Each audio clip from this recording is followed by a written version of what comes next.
नमस्कार भक्तजनों, हिंदू राष्ट्रीय व्रत त्योहार पर आपका स्वागत है। आज मैं आपको क्यों मनाते हैं धनतेरस और क्यों जलाते हैं यम के नाम का दीपक सुनाऊंगी। आरंभ करते हैं। जानिए क्यों मनाते हैं धनतेरस और क्यों जलाते हैं यम के नाम का दीपक। दिवाली का त्योहार 5 दिनों का होता है, जो कि धनतेरस से शुरू होकर भाई दूज तक चलता है। पंचांग के अनुसार हर साल कार्तिक महीने की कृष्ण पक्ष त्रयोदशी के दिन धन्वंतरी त्रयोदशी मनाई जाती है, जिसे आम बोलचाल में धनतेरस कहा जाता है।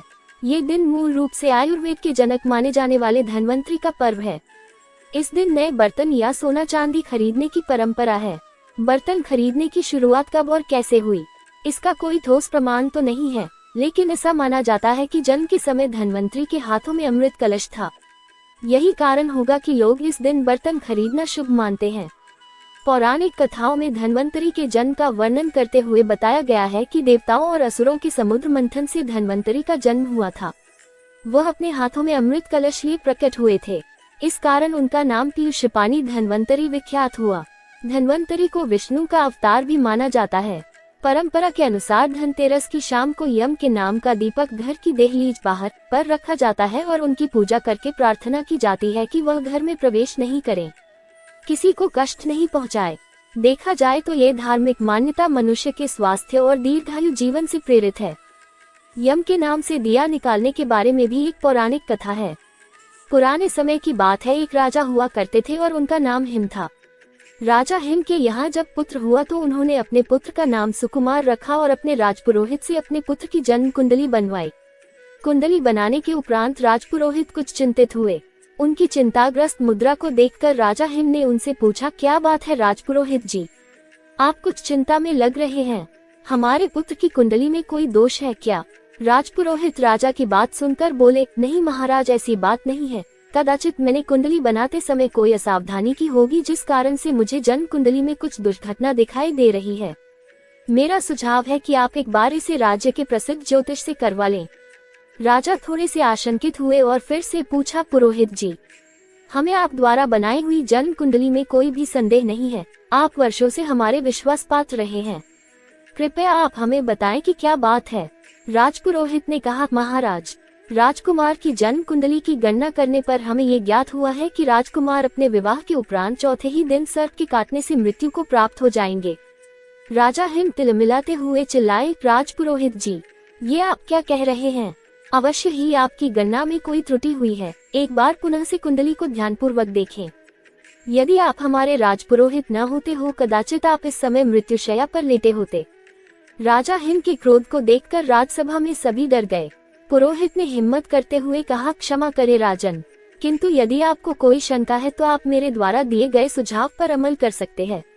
उसके बाद राजा हिम ने अपने पुत्र की जन्म कुंडली राज्य के 3-4 प्रसिद्ध ज्योतिषाचार्यों से बनवाई, किंतु परिणाम वही रहा। महाराज हिम और उनकी पत्नी अत्यंत चिंतित रहने लगे।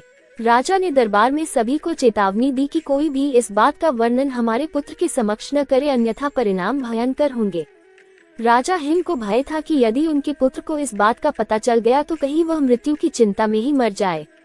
खैर, समय बीतता गया और राजकुमार सुकुमार बड़े होने लगे। अंततः वह समय आ गया जब राजकुमार की आयु विवाह योग्य हो गई और आसपास के कई राज्यों से राजकुमार के लिए सुंदर राजकुमारियों के विवाह प्रस्ताव आने लगे। परंतु अपने पुत्र की मृत्यु के भय से राजा किसी भी प्रस्ताव को स्वीकृति नहीं दे पा रहे थे।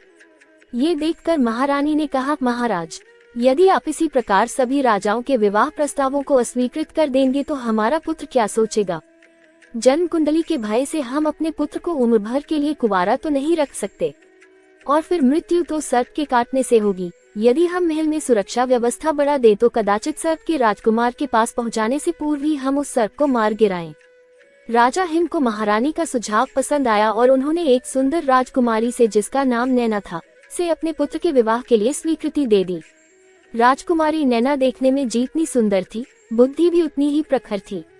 विवाह से पूर्व राजा ने अपने पुत्र की जन्म कुंडली में निहित भविष्यवाणी को कन्या पक्ष को भी बता दिया। पहले तो वधू के पिता ने इस संबंध से साफ इनकार कर दिया, किंतु जब ये बात राजकुमारी नैना को पता चली तो उन्होंने अपने पिता से निवेदन किया कि आप विवाह के लिए अपनी मंजूरी दे दें। अपनी पुत्री की बात को राजा ठुकरा न सके और विवाह के लिए आशंकित मन से विवाह के लिए हामी दे दी। विवाह अच्छी तरह से संपन्न हुआ। राजकुमारी नैना एक दृढ़ निश्चय वाली कन्या थी। उसने अपने पति के प्राणों की रक्षा करने का निश्चय कर लिया था। जैसे कैसे 3 दिन बीत गए। राजा हिम और राजकुमारी नैना ने चौथे दिन का इंतजार पूरी तैयारी के साथ किया। उनकी योजना के अनुसार जिस किसी भी मार्ग से सांप के आने की आशंका थी, वहां पर सोने चांदी के सिक्के और हीरे जवाहरात बिछा दिए गए। पूरे महल को रात भर के लिए रोशनी से जगमगाया गया ताकि सांप को आते हुए आसानी से देखा जा सके। यही नहीं, राजकुमारी नैना ने सुकुमार को भी सोने नहीं दिया और निवेदन किया कि आज हम कहानी सुनना चाहते हैं। राजकुमार सुकुमार नैना को कहानी सुनाने लगे। मृत्यु का समय निकट आने लगा और मृत्यु के देवता यमराज पृथ्वी की ओर प्रस्थान करने लगे। क्योंकि सुकुमार की मृत्यु का कारण सर्पदंश था, इसलिए यमराज ने सांप का रूप धारण किया और महल के भीतर राजकुमार सुकुमार और राजकुमारी नैना के कक्ष में प्रवेश करने का प्रयास किया। जैसे ही वह सांप के वेश कक्ष में दाखिल हुए तो हीरे जवाहरातों की चमक से उनकी आंखें चौंधिया गई, जिस वजह से सांप को प्रवेश के लिए कोई अन्य मार्ग खोजना पड़ा। जब वहां से कक्ष में दाखिल होना चाहा तो सोने और चांदी के सिक्कों पर रेंगते हुए सिक्कों का शोर होने लगा, जिससे राजकुमारी नैना चौकस हो गई। अब राजकुमारी नैना ने अपने हाथ में एक तलवार भी पकड़ ली और राजकुमार को कहानी सुनाते रहने को कहा। डसने का मौका ना मिलता देख सांप बने यमराज को एक ही स्थान पर कुंडली मरकर बैठना पड़ा, क्योंकि अब यदि वह थोड़ा सा भी हिलते तो सिक्कों की आवाज से नैना को ज्ञात हो जाता कि सर्प कहाँ है और वह उसे तलवार से मार डालती। राजकुमार सुकुमार ने पहले एक कहानी सुनाई, फिर दूसरी कहानी सुनाई और इस प्रकार सुनाते सुनाते कब सूर्यदेव ने पृथ्वी पर दस्तक दे दी पता ही नहीं चला, अर्थात अब सुबह हो चुकी थी। क्योंकि अब मृत्यु का समय जा चुका था, यमदेव राजकुमार सुकुमार के प्राण नहीं हर सकते थे, अतः वे वापस यमलोक चले गए। और इस प्रकार राजकुमारी नैना ने भविष्यवाणी को निष्फल करते हुए अपने पति के प्राणों की रक्षा की। राजकुमार सुकुमार कभी नहीं जान पाए कि उनकी कुंडली का क्या रहस्य था, क्यों उनकी पत्नी ने विवाह के चौथे दिन कहानी सुनने का निवेदन किया और आखिर क्यों कहानी सुनते हुए उन्होंने तलवार थाम ली थी।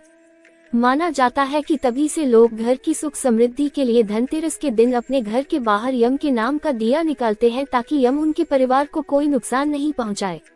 ऐसी धार्मिक कथाएं सुनने के लिए चैनल को सब्सक्राइब अवश्य करें। धन्यवाद।